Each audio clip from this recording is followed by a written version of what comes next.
जय जोहार मोर संगवारी तुहर द्वार। जी हाँ, आप देख रहे हैं मोर संगवारी रवि सर की रिपोर्ट, जो कि शिक्षा विभाग के द्वारा एक ऐसा चैनल है जिसमें हम स्कूली बच्चों को, युवा साथियों को, टीचर्स को, पेरेंट्स को जो है मोटिवेट करने के लिए एक संघर्ष की कहानी, एक सफलता के माध्यम से आप तक लेकर आते हैं और इस चैनल के माध्यम से मोटिवेट करते हैं। आज हम पहुंचे हैं ग्राम नकपुरा, जो कि जिला मुख्यालय दुर्ग से पश्चिम की दिशा में जो है 10 किलोमीटर की दूरी पर ऊपर है ना है। और आज के इस कड़ी में आपको ये बताना चाहेंगे कि आपको मालूम होगा कि विगत दिनों जो है पीएससी, जो कि 2023 का परीक्षा परिणाम का जो है घोषणा हुआ है, और उसमें हमारे इस नकपुरा क्षेत्र से एक ऐसे होनहार टॉपर्स ने, जो कि किसान का बेटा है, जो कि सरकारी स्कूल का स्टूडेंट्स है, उन्होंने पूरे पीएससी की परीक्षा में टॉप 10 जो लिस्ट होता है उसमें 10वां स्थान प्राप्त किया है। आज एक इंटरव्यू के माध्यम से हम तमाम वो बातें जो है इनसे करेंगे। और रही बात ग्राम नकपुरा की, मैं आपको बताना चाहूँगा कि नकपुरा कोई है एक छोटा सा ग्रामीण क्षेत्र, लेकिन इसको ग्रामीण क्षेत्र नहीं कहेंगे, क्योंकि जहाँ शिक्षा की बात आती है तो तमाम नकपुरा की जो तुलना होती है वो शहर के बहुत सारे विद्यालयों से होती है, क्योंकि नकपुरा के बहुत सारे एक टीचर होने के नाते जो है बहुत सारे बच्चों को यहाँ 11वीं-12वीं में केमिस्ट्री और बीएससी जैसे कोर्स में मैंने केमिस्ट्री बच्चों को पढ़ाया है। मैंने देखा है कि उनकी जो स्टैंडर्ड्स क्या होता है, पढ़ाई का तजुर्बा क्या होता है, वो एक कैसे रोल अदा करते हैं पढ़ाई के क्षेत्र में। उसी कड़ी में जो है ना, उसी कड़ी में जो है नकपुरा से उत्तम महोबिया, जो कि एक होनहार मतलब टॉपर्स विद्यार्थी के रूप में इनको हम जानते हैं, क्योंकि 2015 में आपको ज्ञात होगा कि 2015 में पूरे राज्य में प्रथम स्थान पर जो है गुंजन शर्मा जी रहे हैं, और उसी मेरिट लिस्ट में 10वें नंबर पर जो है 10वें नंबर पर जो है उत्तम महोबिया थे, टॉप 10 की लिस्ट में थे 2015 में। और छत्तीसगढ़ जो पीएससी परीक्षा है उससे भी वो टॉप 10 में 10वें नंबर पे आए हैं। आज उनकी कहानी को मैं आप लोगों के बीच जो है लेकर आ रहा हूं। तो मैं एक चंद पंक्तियां जो है इन ऑफिसर को समर्पित करता हूं, उसके बाद उनकी जो जर्नी थी, कैसे उन्होंने यहाँ इस मुकाम तक पहुंचा है, वो बातों को, तमाम चीजों को जो है हम आप तक लेकर आएंगे। वो एक पंक्ति के माध्यम से मैं इनको सम्मानित करना चाहूंगा इतने बड़े एग्जाम को क्रैक करने के लिए। वो कहते हैं कि हौसलों को अपने तौल के देखो, हौसलों को अपने तौल के देखो, परों को अपने खोल कर देखो, आसमान तुम्हारे मुट्ठी में होगा, आसमान तुम्हारे मुट्ठी में होगा, आजा मुट्ठी में बोल के तो देखो, आजा मुट्ठी में बोल के तो देखो। सबसे पहले उत्तम जी, आपको सीजीपीएससी में इतने बहुत ही शानदार सफलता के लिए मैं शुभकामनाएं देता हूं, और कहीं ना कहीं आपके मेहनत को, आपकी लगन को मैं सर्वोपरि मानता हूं कि आपने इस मुकाम तक जो है पहुंचा है, उसके लिए मैं ढेरों शुभकामनाएं देना चाहूंगा। साथ ही साथ ये कहूंगा कि आने वाले समय में आप बेहतर नहीं, बेहतर से बेहतरीन करेंगे इस फील्ड में जाके, मानव सेवा के लिए, हमारे देश के लिए, हमारे प्रदेश के लिए एक बेहतरीन काम करेंगे। तो सबसे पहले आप अब मेरे को ये बताएंगे, आपकी जो स्कूलिंग पढ़ाई थी, आपकी जर्नी कैसे स्टार्ट हुई, स्कूलिंग आप कहाँ से पढ़े, कैसे पढ़े, उसके बारे में पहले बताएंगे। सबसे पहले तो मोर संगवारी चैनल का बहुत बहुत धन्यवाद, जो मुझे मौका दिया अपनी बात रखने का। और जो मेरी स्कूली जर्नी है वो पहले से 12वीं तक जो स्कूल की शिक्षा है वो गांव में ही सरकारी स्कूल से हुई है। और 2015 में मैं 12वीं में टॉप 10 में रहा। उसके बाद 2015 से 19 तक मैंने मैकेनिकल इंजीनियरिंग की पढ़ाई की है रुंगटा कॉलेज R1 भिलाई से। और 2019 से मैंने राज्य सभा परीक्षा की तैयारी की है, और पिछले 5 वर्ष से सतत रूप से मैं प्रयास कर रहा हूं, और ये मेरा चौथा प्रयास है, और चौथे प्रयास में मुझे इस बार सफलता मिली है। अच्छा, तो अभी जो जो रिजल्ट निकला है उसमें कौन सा डिपार्टमेंट में आपका चयन हुआ है? सर, मेरा जो चयन है वो सहायक संचालक के पद पर हुआ है। ये जो इसमें जो सहायक संचालक का जो विभाग है वो आदिम जाति कल्याण विभाग है, इसी के तहत सर मुझे। अच्छा, ये बताइए, पीएससी का परीक्षा, जी हाँ, नॉर्मल कई लोग तो पीएससी का पी भी नहीं जानते हैं, है ना, और आप इंजीनियरिंग क्षेत्र में होने के बाद, और ऐसा ही बताया जा रहा है कि अभी जितने भी पीएससी के जो पोस्ट हैं वो लगभग लगभग इंजीनियरिंग छात्र उड़ा ले रहा है, क्योंकि वो उस मेहनत को जानते हैं, वो तकनीकी रूप से उस मेहनत को किए रहते हैं पढ़ाई में। और आप तो टॉपर भी रहे हैं, है ना, बोर्ड के टॉपर रहे हैं, तो कहीं ना कहीं वो तजुर्बा, वो जोश उमंग, वो नया मतलब आयाम आपको वहां से मिला होगा, है ना, जिसके बदौलत आप यहाँ पर गए। अब मेरे को ये बताइए, तैयारी किस प्रकार की आपकी रही? आप 4 साल तक दिए, है ना, 4 साल में क्या क्या घटनाएं घटी, उसके बारे में बताएंगे।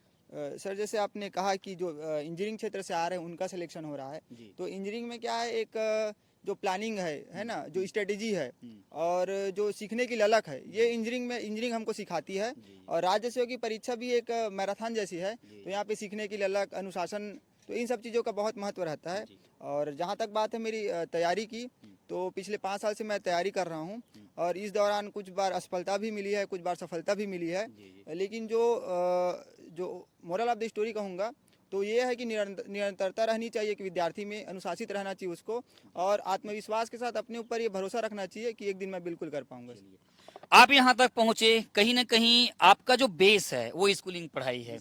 पढ़ाई जब स्कूल क्षेत्र में आप कर रहे थे, उस समय 2015 बैच के हैं, और कहीं ना कहीं उस समय आप मेरिट लिस्ट क्या होता है इससे आप चूंकि अनभिज्ञ रहे भी होंगे, क्योंकि एक सरकारी स्कूल में उतना कुछ बहुत सारा चीज जो है बताया नहीं जाता, लेकिन अब ज्यादा अपडेट हो गया है। अच्छा ये बताइए, स्कूलिंग समय में आपका ऐसा कोई संगी साथी या ऐसा टीचर्स जिन्होंने आपको मोटिवेट किया हो, या उनकी बातों को सुनकर हम आपको हमेशा प्रेरणा मिली हो, है ना, जोश आया हो, उमंग आया होगा, कुछ करने के प्रति लगाव आया होगा, ऐसा कोई साथी या ऐसा कोई टीचर्स जिनकी प्रेरणा आपको हमेशा मोटिवेट करती रही है? जैसे मिडिल स्कूल में है, वो मैम थी, सप्रे मैडम, तो उनका एक मोटिवेशन रहा है। और हायर सेकेंडरी स्कूल में तो किसी एक मैडम का नाम लेना मुश्किल होगा, क्योंकि जितने टीचर थे वो सभी हाईली मोटिवेटेड करते थे और हमेशा बैक करते थे, और उनका एक भरोसा जो दिखता था एक स्टूडेंट में। तो जब तक टीचर आप पे भरोसा नहीं करेंगे, आप अपने आप पे आत्मविश्वास कैसे बनाओगे? तो हायर सेकेंडरी स्कूल में तो सभी टीचर्स का रहा है। और मेरे से पहले भी स्कूल में तरुण देशमुख थे, जो मेरे सीनियर थे, तो उनसे उम्मीद थी कि वो टॉप 10 में आएंगे, तो वो हमसे 2 साल सीनियर थे, तो उससे भी प्रेरणा लेते थे भी हम, तो उससे सबका रहा सर। प्राय देखा गया है कि नगपुरा क्षेत्र के काफी बच्चे दुर्ग की ओर पलायन करते हैं, पढ़ाई वहीं करते हैं, चाहे कॉलेज हो चाहे इलेवेंथ जो भी है। लेकिन अब आगामी समय में आपके यहाँ कॉलेज भी वगैरह आ गया है, उससे कहीं ना कहीं सुविधा होगी, माहौल होगा, माहौल भी काफी अच्छा है ना, और उसका एक जीता जागता उदाहरण आप हो, और आपसे कहीं ना कहीं सीख मिलेगा, बच्चों को, युवाओं को सीख मिलेगा कि एक छोटे किसान परिवार का बच्चा जब कर सकता है तो हम भी कर सकते हैं। इसमें आप कहाँ तक सहमत हो? बिल्कुल सहमत हूँ। पहले यहाँ कॉलेज नहीं था, तो अब चूंकि सुविधा नहीं थी, इसीलिए सब लोग दुर्ग जाते थे। लेकिन अब कॉलेज खुल गया है, तो जैसे जैसे अभी तो कॉलेज नया है, तो अभी सुविधाएं थोड़ी कम है। जैसे जैसे बढ़ते जाएगा कॉलेज, सुविधा बढ़ती जाएगी, तो लोग बिल्कुल निश्चित रूप से उच्च शिक्षा में भी अपना जो है जो इम्पोर्टेंस है उसको समझेंगे और उसमें आगे बढ़ेंगे। चलिए, किसी भी एग्जाम को, चाहे पीएससी का हो, चाहे वैपम का हो, चाहे एसएससी का हो, चाहे रेलवे का, कोई भी एग्जाम को क्रैक करने के लिए, गोल करने के लिए कंसिस्टेंसी कितना इंपॉर्टेंस है, इसके बारे में बताएंगे आप? देखिए, निरंतरता बहुत ज़रूरी है, क्योंकि अगर आप एक दिन पढ़ रहे हैं फिर एक दिन नहीं पढ़ रहे हैं, तो इस तरह से आप कहीं नहीं पहुंच पाएंगे। क्योंकि जो प्री का है, 3 स्टेज का एग्जाम है, प्री है, मेंस है, इंटरव्यू है, और कंटिन्यू 1 साल तक चलते रहता है। तो और अन्य एग्जाम्स है वो भी 2 स्टेज 3 स्टेज में होते हैं। तो जब तक आप निरंतर रूप से प्रयास नहीं करते रहेंगे, तब तक आप तो बिल्कुल नहीं पहुंच पाएंगे, क्योंकि सिलेबस बहुत बड़ा रहता है, ऊपर से प्रेशर बहुत रहता है। तो उन सब चीज़ के कारण बिना कंसिस्टेंसी के तो मुश्किल है ये। प्राय कोई भी पोस्ट निकलता है, अब जैसे सीजीपीएससी का हर साल जो अब नवंबर माह में निकलता है ना, कोई भी एग्जाम को मतलब क्लियर करने के लिए अमूमन जो है कम से कम 1.5 से 2 साल लग जाते हैं। कई बच्चे समझते हैं कि वैकेंसी आई है, फॉर्म भर दिया गया, तैयारी कर लें, है ना, ऐसे में नहीं होता। आप इसको कितना हम मानते हो कि एग्जाम को क्लियर करने में, क्रैक करने में अमूमन, है ना, कोई भी सिलेबस को कंप्लीट करने में 2 से 2.5 साल भी लग जाते हैं। अभी आपने देखा कि एसआई का जो रिजल्ट आया था, 6 साल, एक लंबी ऐतिहासिक रिजल्ट जिसको अपन कहेंगे, कितना धैर्य, कई लोगों का धैर्य टूटा होगा, कई लोगों का संयम टूटा होगा, कई लोग जो धैर्य बना कर रखे आज वही सफल हुए। आप मेरे को ये बताइए कि तैयारी को अगर हम देखेंगे तो 2-2.5 साल लग जाता है ना, तो इसके लिए आप युवाओं को क्या कहना चाहेंगे कि ये कोई छोटा एग्जाम तो होता नहीं है, बड़ा एग्जाम है, बड़े लेवल के हैं, ऑफिसर्स लेवल का है, तो एग्जाम को लेकर आप युवाओं को क्या सीख देना चाहेंगे? सबसे पहले तो यही कहूँगा कि सिलेबस को अच्छे से देखो और सिलेबस के अकॉर्डिंग पढ़ाई करो और पहले सिलेबस को कंप्लीट करो, उसके बाद एग्ज़ाम देने पे फोकस करो। जब तक आपका सिलेबस कंप्लीट नहीं है एग्ज़ाम की तरफ मत जाओ। और लगभग जो पीएससी का सिलेबस का मैं बता सकता हूँ, 12 से 18 महीने तो लगते हैं सिलेबस को एक बार कंप्लीट करने में। और जब एक बार सिलेबस कंप्लीट हो गया उसके बाद जब आप एग्ज़ाम देते जाएंगे तो एग्ज़ाम का अनुभव बहुत काम आता है। तो ये मान के चलिए लगभग 1.5 से 2 साल तो आपको एक बार सिलेबस को कंप्लीट करने में लग ही जाता है। उसके बाद आप जैसे एग्जाम देते जाएंगे आपको अनुभव आता जाएगा और खुद का अनुभव रहता है वो भी काम रहता है और बाकियों से भी आप अनुभव उनके गलतियों से भी आप सीख सकते हैं। एक और नकारात्मक बातें मन के विचारों को ध्वस्त कर देता है। सोशल मीडिया के माध्यम से आप देखे होंगे कि कई बार सीजीपीएससी का पेपर लीक हो गया या घोटाला हो गया या और कोई अन्य कारणों से मतलब इसमें जो है बातें आती है, तो वहां पर कहीं ना कहीं मन ऐसा लगता होगा कि हमारे साथ क्या होगा, धैर्य टूट जाता है या संयम डिमोटिवेट हो जाते हैं। इसको लेकर आपके मन में क्या बातें हैं कि बच्चों को आप क्या बताना चाहेंगे कि मतलब आपको ये सब नकारात्मक चीजों में ध्यान नहीं देना चाहिए, है ना, आपके मेहनत पर ध्यान देना चाहिए, इसको आप सार्थक आप किस तरह सोचते हो? देखिए एक शब्द कहना चाहूँगा, मेहनत का कोई विकल्प नहीं है जी। और बिल्कुल धैर्य बनाए रखना है और आउटसाइड नॉइज को आपको ध्यान नहीं देना है कि बाहर क्या हो रहा है। आपको लगातार अपने लक्ष्य पे ध्यान केंद्रित करना है, मेहनत करते रहना है और बिल्कुल आप अपने अनुशासित रहिए, मेहनत करते रहिए और बिल्कुल आप अपनी सफलता की ओर बिल्कुल बढ़ जाएंगे। एक और हम बात करेंगे कि कुछ ग्रामीण बच्चे, होनहार बच्चे जो है जिंदगी में कुछ करना है, कुछ कर दिखाना है और अभाव में जिंदगी जीकर जो है गांव से पलायन होकर शहर की ओर आते हैं। रूम्स किराया लेकर यहाँ पर तैयारी करते हैं, खाने की व्यवस्था करनी पड़ती है, किराए का व्यवस्था करना पड़ता है। उन बच्चों के लिए आप क्या संदेश देना चाहोगे, क्योंकि चूंकि आप भी गांव से बिलोंग करते हो, उन बच्चे के बारे में बताइए, कैसे क्या वो संदेश देना चाहेंगे? संदेश तो यही देना चाहूँगा कि जिस काम से आप शहर में आए हैं उसी काम पे फोकस कीजिए। पढ़ाई करने आए हैं बिल्कुल पढ़ाई कीजिए और खर्चे के अपने एकदम सीमित रखिए। जो बाहरी खर्चे हैं उसको कम से कम करने का प्रयास कीजिए और जो आपका पूरा खर्चा है वो आपकी किताबों में खर्चा होना चाहिए और बाकी चीज़ में आपको खर्चे करने की ज़रूरत ही नहीं है।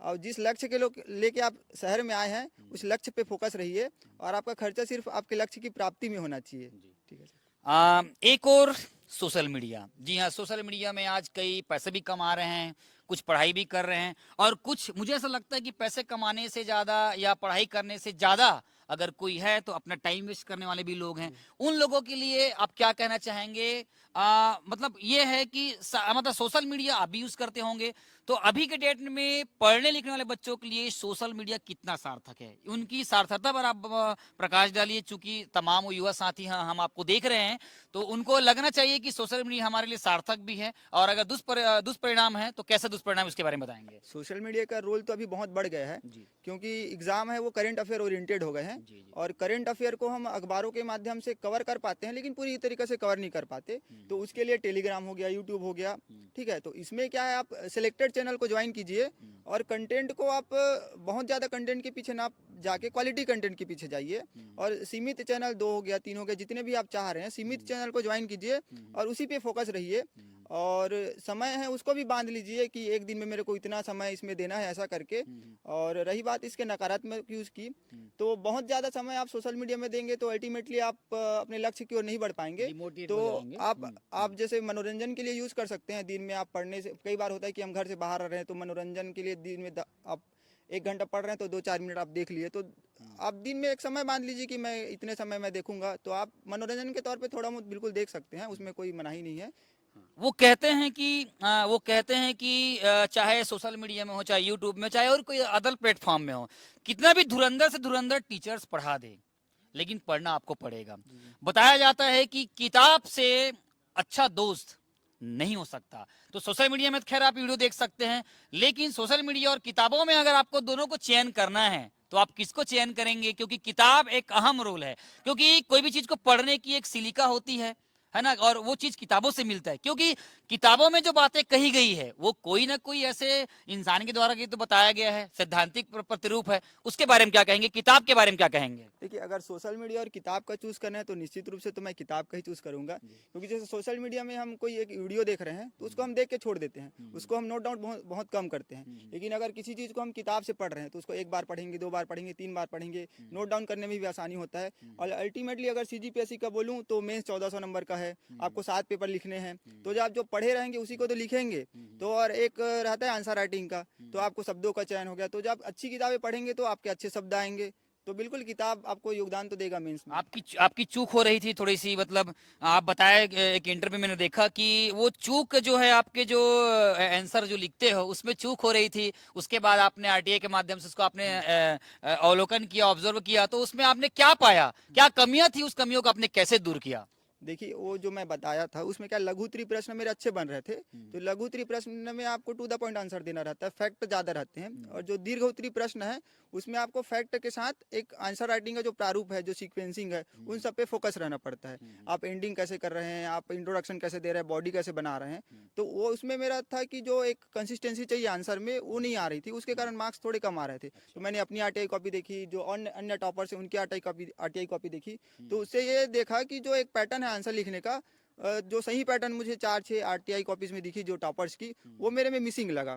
तो इस बार मैंने वही किया कि जो बड़े उत्तर है 15 नंबर के 8 नंबर के, उसको स्ट्रक्चर को इस बार मैंने काम किया, उसकी स्ट्रक्चर। मतलब कह सकते हैं कि वो पुरानी जो असफलताएं थी, उन असफलताओं में आप व्याप्त न होकर के वो कहाँ से चूक हुई, उस चूक को आप खोजने के लिए भिड़े और उसके बाद उसमें मंथन किया, और मंथन के बाद आप इस मुकाम पर पहुंचे। वाकई में काबिले तारीफ है, आपका जो जर्नी था काफी मतलब रोचक भी है, और मतलब रोचक के साथ साथ इंटरेस्टिंग भी है, मोटिवेशनल भी है। अच्छा ये बताइए, आखिरी आपकी प्लानिंग क्या है? अब इस फील्ड में आप असिस्टेंट मतलब सहायक संचालक के पद पर हुआ है आपका चयन जो है, तो आप उस फील्ड में क्या सोच रहे हैं, कैसा काम करेंगे? आपके मन में वो जेहन में वो बात अभी से आ रही होगी, क्योंकि आप एक ऑफिसर्स रहेंगे। जी हाँ, ऑफिसर्स रहेंगे और आपको हर तरह की चीज जो है मोटिवेशनल भी लेनी है, काम भी कराना है, खुद करना भी है, और पद की गरिमा भी रहेगी। तो आप उस पद को लेकर अभी आपने क्या सोचा है?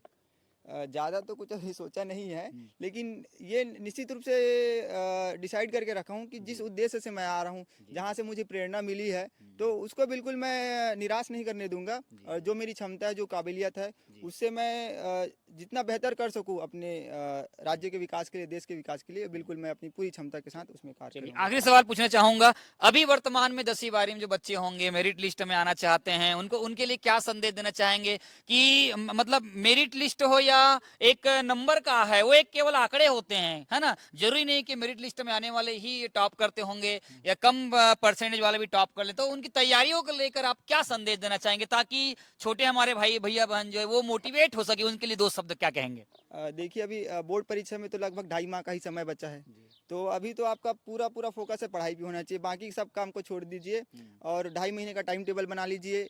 आप अपने सिलेबस को देखिए कि आपका सिलेबस का कितना कंप्लीट है, कितना बचा हुआ है। प्रीवियस ईयर पेपर देखिए कि कैसे क्वेश्चन आ रहे हैं। अभी तो 10-12 के जो बोर्ड टॉपर्स है उनके भी आरटीआई कॉपीज है, वो परीक्षा सार वगैरह से मिलने लग गई है, तो उसको देखिए। आप अपने आंसर को उनके आंसर से जज कीजिए, और अपने जो टीचर्स है उनसे निरंतर पूछते रहिए कि बोर्ड परीक्षा क्या है, एक प्रेशर हैंडलिंग है, तो प्रेशर को किस तरह से हैंडल करना है। तो एक अच्छे से टाइम टेबल बना के अगर आप बढ़ेंगे तो बिल्कुल 2.5 महीना बहुत है अभी तैयारी के लिए। मतलब ये सार्थक पहल हो जाएगा। ठीक है, आपने अपना कीमती समय दिया और आपने बच्चों को मोटिवेट करने के लिए जो बातें कही है, निश्चित रूप से अगर इसको अमल किया जाए तो निश्चित रूप से आने वाले समय में उनके लिए सार्थक हो सकता है और बेहतर से बेहतरीन करने के लिए प्रयास हो सकता है। आपने समय हमको दिया बच्चों को मोटिवेट करने के लिए, टीचर्स को मोटिवेट करने के लिए, काबिले तारीफ है, और आपको एक बार शुभकामनाएं दूंगा कि आप आने वाले समय में बेहतर नहीं बेहतर से बेहतरीन करके दिखाए। तो ये आप देख रहे थे कि छत्तीसगढ़ माध्यमिक शिक्षा मंडल रायपुर की जो बोर्ड परीक्षा होती है, और उसमें से 2015, जी हाँ 2015 12वीं बोर्ड में जो है उत्तम मोहबिया नाम के जो यहाँ पे जो भैया हैं, वो दुर्ग जिले से ग्राम नगपुरा से जो है एक शासकीय स्कूल से पूरे राज्य में 10वां नंबर पोजीशन पे आए थे। और आज मालूम चल गया होगा आपको कि उस टॉप 10 में रहने वाला जो भैया थे, आज जो है सीजीपीएससी का एग्जाम क्रैक कर दिया है। आप लोगों को मालूम होगा कि इस चैनल के माध्यम से हम 2003 से लेकर 2000 अब तक जो है जितने बच्चे मेरिट में आए हैं, आज किस पोजीशन पे हैं, कहां कहां जॉब कर रहे हैं, उनकी क्या संघर्षी कहानी है, उस संघर्षी कहानी को जो है एक सफलता के माध्यम से, इस चैनल के माध्यम से सभी स्कूली बच्चों को, सभी पेरेंट्स को, सभी टीचर्स को मोटिवेट करने के लिए हम आप तक जो है लेकर आने वाले वाले हैं इस चैनल के माध्यम से। अगर आप हमारे चैनल में नए हैं तो है ना, चैनल से जुड़िए और आने वाले समय में जो है अपने अपने जितने भी युवा साथी है उनको मोटिवेट करने के लिए अपना कीमती समय देखिए, है ना, दीजिए। और आप जो है देख रहे थे रवि सर की रिपोर्ट, जो है मोर संगवारी दुर्ग शिक्षा विभाग के द्वारा एक ऐसा चैनल जिसके माध्यम से हम संघर्ष की कहानी जो है आप तक लेकर आते हैं। तो आने वाले समय में इसी प्रकार और संघर्षमय कहानी देखने के लिए, जानने के लिए हमारे साथ बने रहिए। मोर संगवारी तुहर द्वार। धन्यवाद।